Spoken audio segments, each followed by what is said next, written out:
ऐसे संस्कारवान कवि को जो ये जो क्षरण हो रहा है, इस क्षरण को देखते ही देखते जो दुबला हुआ जा रहा है। क्या शहर के अंदेशे में काजी दुबला, और इतना दुबला कि बिल्कुल नरकंकाल हो। अभी हम गए थे, अभी हमको लगता है 2-3 साल की बात है, वहां फर्रुखाबाद के कवि सम्मेलन में, तो आलू बहुत होता है, तो वहां आलू बेचने की इतनी दुकानें वहां लगती हैं बाहर। तो हम और नरकंकाल जी और हमारे साथ 1-2-3 कवि थे, तो जब गए आलू के यहाँ तो छील करके आलू और वो प्लेट में हम सबके सामने समूचे समूचे आलू और लाके वो चटनी जो कुछ होता उन्होंने रख दिया। नरकंकाल जी के सामने बाकायदा बढ़िया आलू छीले नहीं, प्लेट से काट के 4-4 टुकड़ों में इनके सामने रखे। तो हमने उससे कहा भैया हम लोग क्या, बिल्कुल हमको बेवकूफ समझा, हम लोग क्या आपने समूचे आलू रख दिए और नरकंकाल के सामने एकदम जो काट करके वो 4-4 पीस में आलू रखे हो, इसके पीछे क्या रहस्य है? बोले नहीं मृदु जी, हमने सोचा पता नहीं पूरा आलू उठाए पाओगे बेचारा न उठाए पाओगे। तो ये संकट है। जोरदार तालियां मैं आमंत्रित करना चाहता हूँ मधुर श्रीवास्तव नरकंकाल जी को।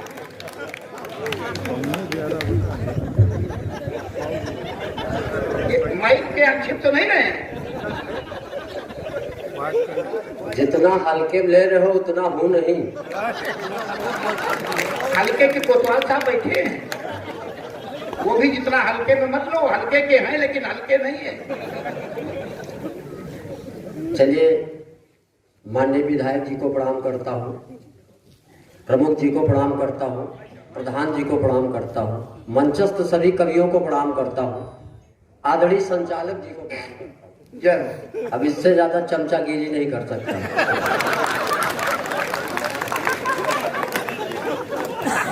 अभी आप संस्कारों की बात कर रहे थे गुरुदेव। हाँ, हम तो एक ही संस्कार जानते, वो भी अंतिम। अब कंकाल ऐसे थोड़े हुए।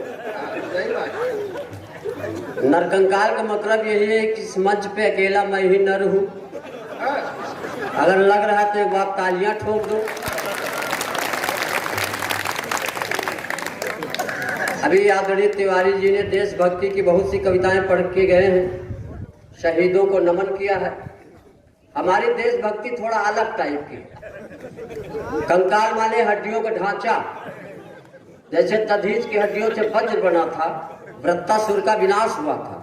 हम अपनी वसीयत में लिख जाएंगे, हमारी हड्डियों से देसी कट्टे बनाए जाएंगे। क्या बात है, क्या बात है। एक एक आतंकवादी को मारा जाए। ये हम कोई कविता लिखने की आवश्यकता नहीं होती, बिल्कुल नहीं। केवल कविता लिखने से देशभक्ति नहीं होती। देशभक्ति तो हमारे यहाँ ऐसे भी हमको दिखाई दे रही है। एक आदमी हट्टा कट्टा भीख मांग रहा था, हमने डांटा। हमने कहा कैसे भारतीय भीख मांग रहे हो? तो बोला भारतीय नहीं हूँ, पाकिस्तानी हूँ। तो मैंने कहा यहाँ क्यों मांग रहे हो? तो बोला कहाँ मांगे? मैंने कहा अपने देश में मांगो। तो बोला वहाँ सभी मांग रहे हैं। क्या बात है, वाह वाह वाह, क्या है भाई? मैंने कहा अपने यहाँ के प्रधानमंत्री जो भी है, शरीफ हैं, नाम के हैं, उनसे मांगो, कहीं गौर से देखो मैं वही हूँ। तो ये क्या बात है, वाह वाह। एक बार 3 देशों के इंजीनियर नरक गए, वहां घूमते रहे, दरवाजे को खटखटाया, दूत आया। तो पाकिस्तान वाले इंजीनियर से दूत ने कहा कि देखो दरवाजे की रिपेयरिंग करानी, खर्चा बताओ। उसने कहा खर्चा आएगा 9,000, 3,000 लेबर, 3,000 मटेरियल, 3,000 हमारे। चाइना वाले से कहा तुम खर्चा बताओ। तो उसने कहा 12,000, 4,000 मटेरियल, 4,000 लेबर, 4,000 हमारे।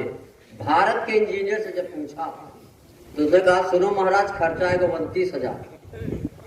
तो दूत ने कहा कैसे? कहीं 10,000 तो तेरे, 10,000 मेरे, बचे 9,000 पाकिस्तान को ठेका दे दे। तो ये भारत का माइंड है। फिर भी आप लोग देशभक्ति के रंग में रंगे हुए हैं। भगवान श्री राम का प्राकट्य दिवस है। अब मैं भी कुछ आपके बीच में पहली बार आया हूँ और बहुत ज्यादा देर तक आपकी मैं खोपड़ी नहीं खाना चाहता हूँ। जैसे हमारे आदरणीय संचालक जी हर कवि के बीच में काफी कुछ बोल रहे हैं।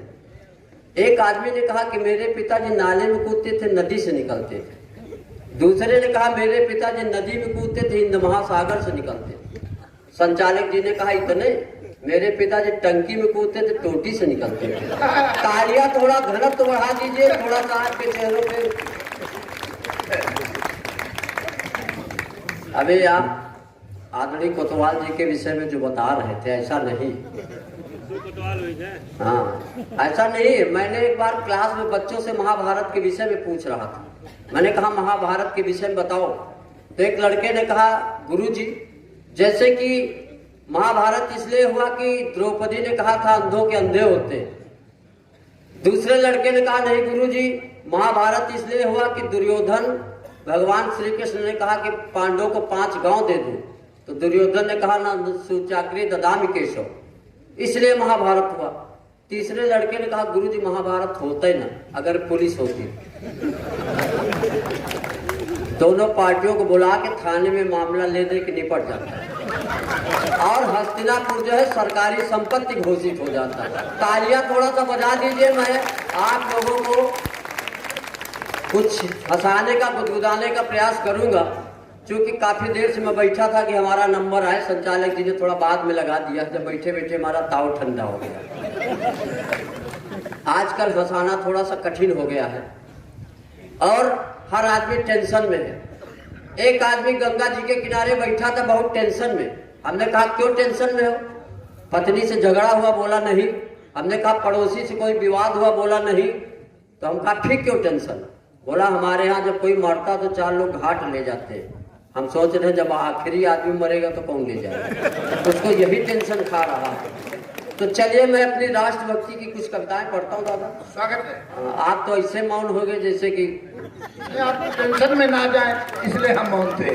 नहीं, हम तो टेंशन में नहीं रहते, हम तो पेंशन के जुगाड़ में। जी टेंशन में रहिए। हाँ बिल्कुल। बहुत अच्छा हमारे आदरणीय मृदु जी संचालन कर रहे हैं, बहुत अच्छा लगता है। चलिए मैं कविताओं की शुरुआत करता हूँ। स्वागत। और आप लोग काफी बहुत अच्छे आप लोग श्रोता है, प्रबुद्ध श्रोता हैं। मैं समझ रहा हूँ, ब्रह्मावली की धरती को प्रणाम करता हूँ। चलिए मैं एक कविता पढ़ता हूँ। हमारे देश में जब कोई अच्छा काम होता है तो लोग उसका समर्थन नहीं करते, विरोध भी करते हैं। अभी आया तो एक आदमी लोटा लेके शौच को जा रहा था, हमने डांटा। हमने कहा मोदी जी ने इतने शौचालय बनवाए, तुम ससुरदास बाहर जा रहे हो। उसने कहा तुम अपना काम करो, विपक्ष में। तो हमने कहा ऐसा विपक्ष किस काम का? अभी आदरणीय तिवारी जी ने हमसे कहा नरकंकाल 500 के छुट्टा लाओ। हमने दिया, इन्होंने गिने, बोले यार ये तो 130 है, बाकी 370 का हम कहा खत्म, अब ना मांगो। तो ये स्थिति हमारे देश की है। देशभक्ति के नाम पे इतनी कम तालियां आ रही, मैं समझ नहीं रहा हूँ। मैं कविता भी पढ़ूंगा देश के नाम पे। अभी पढ़ के गए कुछ लोग हमारे देश में, जो हमारी सेना सर्जिकल स्ट्राइक करती तो सबूत मांगते। मैंने कहा सेना से कि इस बार इसको बांधो तोप के आगे, सबूत भले ना लेकिन भभूत जरूर चली जाएगी। जब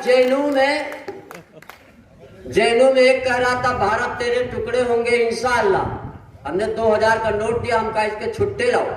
उसने कहा नहीं। हम कहा नालायक, जब कागज के टुकड़े नहीं कर सकते, तुम्हारी औकात है कि भारत माता के टुकड़े करो। क्या बात है। तो मैं उस एक शहीद को नमन करता हूँ। इसके बाद हास्य की 1-2 कविताएं पढ़ूंगा, पसंद आई तो ठीक, नहीं 10-12 और पढ़ूंगा।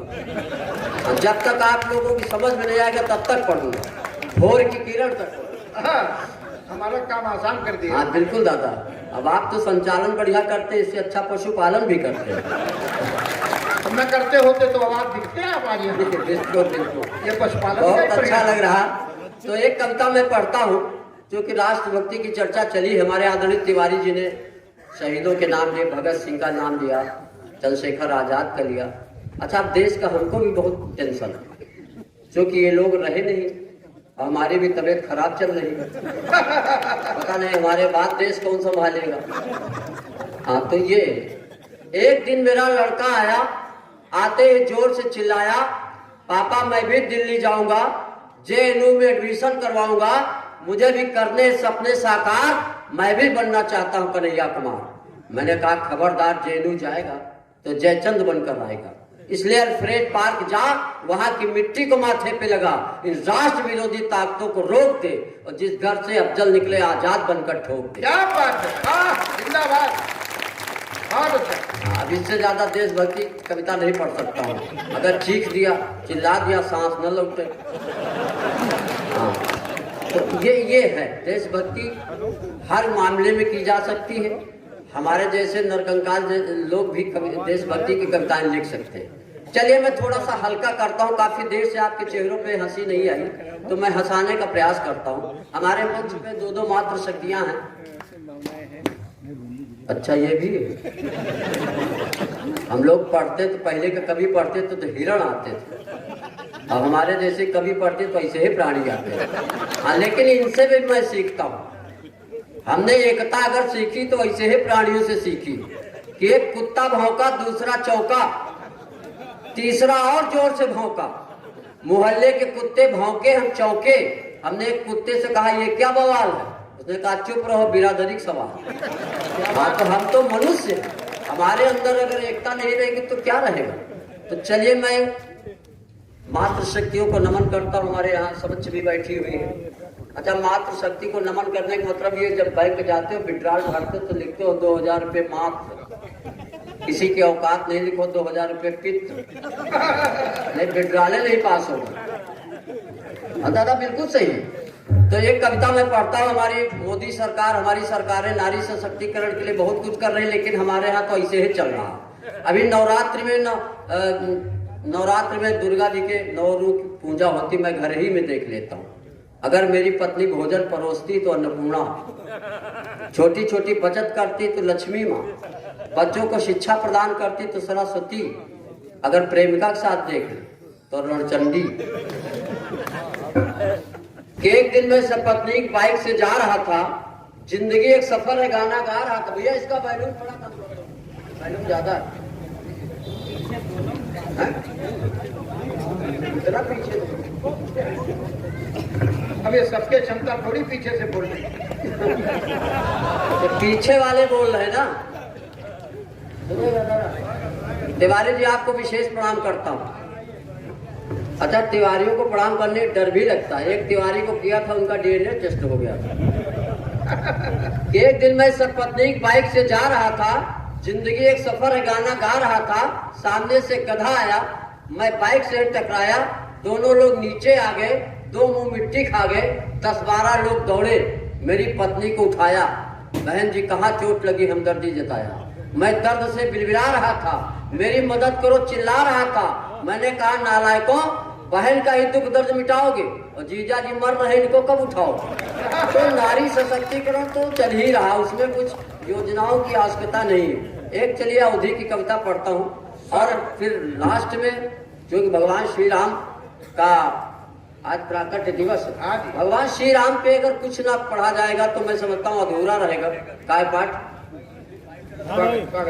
हाँ मैं पढ़ता हूँ, लेकिन पीड़ा इस बात की है कि जब हमारे देश में भगवान श्री राम जो राष्ट्र की ऑक्सीजन है, जो हमारे आस्था के केंद्र बिंदु हैं, उन श्री राम पे और श्री रामचरित मानस पे उंगली उठाने वाले जब तक 2 कौड़ी के नेता रहेंगे, तब तक हम कवियों की कलम नहीं रुकेगी। क्या बात, वाह वाह। और यहाँ तक हिम्मत हो गई कि श्री रामचरित मानस की प्रतियां तक जलाने की हिम्मत किया। तब मैं कविता पढ़ता हूँ, आक्रोश की पंक्तियां पढ़ता हूँ, इसके बाद एक छोटी सी अवधि की कविता पढ़ के अपना स्थान लेता हूँ। कि श्री रामचरित मानस की प्रतियां जला रहे हो, अरे मूर्खों, हनुमान जी की पूंछ में आग लगा रहे हो। श्री रामचरित मानस की प्रतियां जला रहे हो, अरे मूर्खों, हनुमान जी की पूंछ में आग लगा रहे हो। अब बच नहीं सकती तुम्हारी लंका, क्योंकि बच चुका है सनातन धर्म का डंका। क्या बात। मैं राष्ट्र भक्तों के बीच में, राम भक्तों के बीच में पंक्तियां पढ़ना चाहता हूँ और भगवान श्री राम से निवेदन करना चाहता हूँ। तुलसी बाबा अगर शूद्रों के विरोध में लिख जाते तो भगवान श्री राम कोल भिल, केवट, निषाद और सबरी को गले नहीं लगाते। उनका पहला जो है ये था। और अगर अकबर के समय में बाबा तुलसीदास मानस की रचना न कर पाते तो हिंदू और हिंदुत्व को शायद न बचा पाते। इसलिए मैं पढ़ता हूँ और उस 2 कौड़ी के नेता के खिलाफ कहना चाहता हूँ, जो तुम देश में राजनीति कर रहे हो, कि हिंदू होकर हिंदू धर्म के पीछे पड़ रहा है, हिंदू होकर हिंदू धर्म के पीछे पड़ रहा है, श्री राम भक्त के हृदय में कांटे से गड़ रहा है, राजनीति की रोटियां सेकने की खातिर अरे नेवले शेषनाग से लड़ रहा है। क्या बात है। ये इतनी कमजोर तालियां अपने सनातन संस्कृति के लिए, तुम्हें समझ रहा हूँ कि संगठित होने की आवश्यकता है। और एक कविता अवधि की पढ़ के अपना स्थान लेता हूँ, क्योंकि अभी ये मंच अभी हम दादा रजनीश जी की अगवानी में राष्ट्र के लिए बहुत अच्छा लिखते हैं, ओज के बहुत सशक्त हस्ताक्षर, मैं प्रणाम करता हूँ। तो चलिए मैं एक अवधि की कविता पढ़ता हूँ जो हमारी सबसे पुरानी कविता है, आपके बीच में रखना चाहता हूँ। स्वागत। सुनिएगा भाई, पीछे वाले तो लग रहे हैं आज सोफा सेट पा गए हैं तो नरेगा मजदूर है, तालियां वालियां नहीं बजा रहे, समर्थन भी नहीं दे रहे। चलिए मैं पढ़ता हूँ। स्वागत है, पढ़िए दादा। हाँ। कि पति परमेश्वर है जिसकी खातिर वेद वाक्य बेकार, 5-5 बच्चों की अम्मा प्रेमी संग फरार, बेचारा बेचारा पति ढूंढे कहाँ कहाँ कैसी कैसी, अंत में कहे जाओ तोरी ऐसी। हमारे प्रमुख जी भी प्रधान जी भी तालियां बजा रहे हैं। अच्छा, यहाँ के प्रधान के लिए कुछ कह भी नहीं सकता हूँ। हमारे रायबरेली में एक प्रधान के पेट का ऑपरेशन हुआ था तो ईंटा निकला है, घर वाले परेशान, डॉक्टर ने कहा जल्दी लाए, इसलिए ईंटा निकला, देर करते तो खरिंजा निकलता। तालियां हो जाए। मैं अगली पंक्तियां पढ़ता हूँ कि चढ़ा रहे भगवान के ऊपर खाली फूल बताशा, अब 5 दिनों में मरे पड़ोसी उनके मन की भाषा। एक नजर भगवान के ऊपर, एक है जूता चप्पल वैसी, भगवान कहीं तो जी ऐसी। अभी दादा बच्चों की बात कर रहे थे, विद्यालय की बात कर रहे थे। दादा बच्चे बहुत इंटेलिजेंट हो गए हैं। एक लड़के से हमने गणित के एक सवाल पूछ लिया। हमने कहा बताओ एक मोटरसाइकिल में 13 लोग कैसे बैठेंगे? उसने कहा 2 छक्के बैठाओ, आप चलाओ, समझ गए हो तो तालियां बजाओ। इतनी ज्यादा इंटेलिजेंस हो गई। हाँ, ये स्थिति कि हार गवा लड़का से कई के मैकूब होते विनती, और 4 साल से जाओ मदरसे याद न सौ तक गिनती, छालो घाट चराओ भैंसी तो जी ऐसी। झेल सके ना जब जीवन का कोई भी संत्रास, सबसे सरल उपाय है खा ली सल्फास, जीवन पी गए जैसे पेप्सी, यमराज कह लिया तो और ओट लिए की बेरिया देखो, बातें ऐसी ऐसी। अक्सर लोग हमसे पूछते कि ओट और जूतों में क्या फर्क है। हम कहा ओट पढ़ते तो गिने जाते, बाकी आप लोग समझदार हो, 15 दिन का टाइम देते। नहीं, देशभक्ति की बात ऐसा नहीं है। ओट लिए की बेरिया देखो, बातें ऐसी ऐसी, मानो इनसे बड़ा न कहूँ जगमा मोर हितैसी, चाहे मधुप हुए कन्वजिया चाहे हुए कुरैसी, धर फटकारो तो ये ऐसी। केवल विकास के नाम पे वोट होना चाहिए और देश का विकास हो रहा है। भले अभी 2014 पहले एक नेता कह रहे थे विकास होगा विकास होगा, एक बूढ़ा खड़ी हुई कहीं कहाँ विकास हुआ, हमें तो पिंकी भर। ये स्थिति, और कहीं कहीं तो विकास इससे ज्यादा हमको देखने को मिला। अभी आजमगढ़ गए थे तो एक लड़का मिला, उसका नाम पिंटू था। हम कहा कितने भाई बहन? कहा 11, 5 भाई 6 बहने। हम कहा पिताजी क्या करते? उसने कहा यही करते। तो वो भी एक विकास। तो इस हर तरह का होना चाहिए। बहरहाल देश का टेंशन न ले, देश अपने देश की गौरवशाली परंपरा चल रही है। अभी हमने पाकिस्तान को फटकारा, हमने कहा तुम कश्मीर के पीछे पड़े हो, ये इंडिया के लड़के हैं, जब गर्लफ्रेंड का नंबर नहीं देते तो कश्मीर कहाँ से दे देंगे। और एक बात में चाइना जो पटन जैसी आंखें हमारे देश पे गड़ाए बैठा, चाइना से हमने कहा तेरे पास है क्या? सिर्फ एक चाइना वाल। हमने कहा तुम्हारे पास चाइना वाल, हमारे यहाँ अग्रवाल, जायसवाल, मोदनवाल, सबका बाप केजरीवाल। तो जिस देश में इतने वाल हो वहाँ छुच्ची नहीं ढीली कर सकते हो तुम्हारे देश। एक बार देश के नाम पे तालियां हो जाए, बहुत अच्छा लग रहा है। आप लोग आदरणीय व्यंजना जी आ गई है। हाँ, मौसम गड़बड़ है, नरकंकाल पड़ेगा तो ऐसे ही होगा। व्यंजना जी के बगल में रजनीश दादा ऐसे लग रहे हैं जैसे कश्मीर के बगल में तमिलनाडु बैठा। अच्छा, तालियां थोड़ा जोरदार हो जाए, हम तो इसीलिए वहां से ऐसे चले जाए। बहुत अच्छा लग रहा है, आप लोग बहुत अच्छे ढंग से सुन रहे हैं, बहुत अच्छे श्रोता हैं। तो एक कविता मैं और पढ़ता हूँ, समय ज्यादा तो नहीं ले रहा। नहीं बिल्कुल। जो ब्रह्मावली के श्रोता हैं मैं समझ रहा हूँ, हर कवि को ये ज्यादा बर्दाश्त भी नहीं कर पाते। बहुत शार्ट में होना चाहिए, बहुत ज्यादा विस्तार में जाने की आवश्यकता नहीं। एक जगह इंटरव्यू चल रहा था तो एग्जामिनर ने कहा जो कम शब्द बोलेगा उसी का सिलेक्शन होगा। एक लड़का जो है वहां लखीमपुर का आया, उसने कहा श्रीमान जी अंदर आ सकता हूँ। एग्जामिनर ने कहा शब्द ज्यादा कम करो। एक लड़का जो है शाहजहांपुर का था, उसने कहा मैं आई कम इन सर। एग्जामिनर ने कहा तुम्हारे शब्द ज्यादा कम करो। लेकिन एक लड़का यही का था, उसने कहा घुसी, उसका सिलेक्शन होगा। तो जो कम शब्द बोलेगा उसी का होता है। ये स्थिति, बहुत ज्यादा डिटेल में जाने की आवश्यकता नहीं, बहुत ज्यादा विस्तार में जाने की आवश्यकता नहीं। 2 बूंद जिंदगी के बहुत। एक कविता मैं और पढ़ता हूँ और आपका चूंकि मैं समझ रहा हूँ हमारे सामने कवि बहुत साहित्य मनीषी बैठे हुए हैं। एक कविता में संवेदना की पढ़ के अपना स्वागत। हमारे देश में जो विश्व गुरु कहलाता था, कभी कभी जब इस देश में दुष्कर्म जैसी घटनाएं होती तब एक पीड़ा होती है और वो कविता आपके बीच में पढ़ता हूँ। महाभारत से 4 पात्र उठाता हूँ और जितने भी हमारे साहित्य मनीषी है उनसे एक कविता जसवाना चाहता हूँ कि धृतराष्ट्र ने पूछा संजय आज के क्या समाचार हैं? संजय बोला महाराज कुछ मत पूछिए, बेबस है, लाचार हैं। धृतराष्ट्र ने कहा संजय डरो नहीं, साफ साफ कहो, जो देख रहे हो वो कहो, भावनाओं में मत हो। संजय बोला महाराज हस्तिनापुरी नहीं पूरा देश रो रहा है, आपके दरबार में द्रौपदी चीर हरण हुआ था, पर आए दिन गैंगरेप हो रहा है। मानवता मरणासन्न है, धर्म की थम रही है सांसें। महाराज मैं आज भी देख रहा हूँ पेड़ से लटकती हुई लाशें। ये सुनकर गांधारी रोने लगी, आंखों में बंधी पट्टी आंसुओं से भिगोने लगी। बोली काश यदि मैं पहले जान जाती, कदापि अपनी छाती का दूध कौरों को नहीं पिलाती। और अगली पंक्तियां पढ़ता हूँ, आपका आशीर्वाद चाहता हूँ। संजय बोला महाराज, धृतराष्ट्र ने कहा संजय पहेलियां मत बुझाओ, ये गैंग रेप क्या, इसे संस्कृत में समझाओ। संजय बोला महाराज ये शब्द संस्कृत में आ नहीं सकता, और जिस देश की संस्कृति में आ गया उसे कोई बचा नहीं सकता। क्या बात है, बहुत अच्छा। इसलिए जाओ किसी धर्म गुरु को बुलाओ। धर्म गुरु आए, चेहरे पर विषाद के बादल छाए। धृतराष्ट्र ने पूछा कौन हो, क्या है तुम्हारा नाम? धर्म गुरु बोले बापू आशाराम।